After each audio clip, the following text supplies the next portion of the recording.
Come on. Anytime someone says, I feel this, Yeah. I need them to, they need to take a step back and make sure that they understand how to separate the feeling from the thinking. It's Yeah. okay to feel things, Yeah.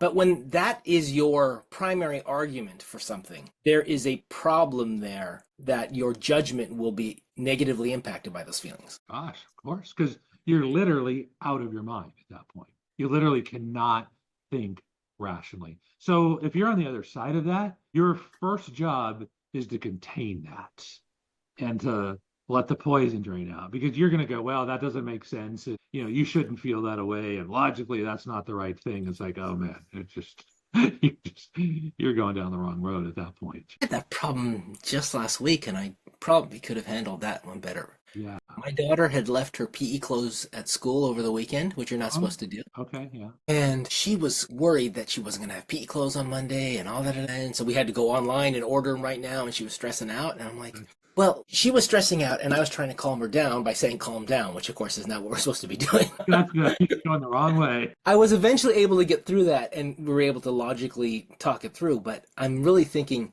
how could I have how could I have more easily gotten her to a state where she was thinking that way? Because eventually we said, they have loaners that you can use and you can explain it to the teacher and they'll understand. And not only that, you probably left it somewhere and it got turned into lost and found or it's in one of your classrooms. I mean, at the end of the day, it's who's going to steal some dirty old gym clothes, right? Yeah. So she was able to calm down after that, but getting her to that calm state, I'm wondering how I could have done it faster. How Well, I you got mentioned her? Chris Voss. He's got tools to do that, man. He's like, Yeah. just you label it, right? Like everything. Hey, it seems like you're really upset about this. Right? Late night DJ voice. Oh, it seems like My favorite thing is when he says, "You go in there and you say, I'm gonna sound like a jerk, or I'm gonna be a jerk," right? yeah, yeah, yeah, yeah. He starts off at the end where the person's gonna think in their mind this guy's a jerk, and he diffuses the entire buildup in that person's mind. It's like in sales, man. You're setting an anchor. Hey, would you like to donate $1,000 to Girl Scouts? They're like, dude, you're out of your mind. Okay, okay. That's probably totally unreasonable. How about $50? Okay, here's $50. Where you would have started with 50, they said you're out of your mind at 50.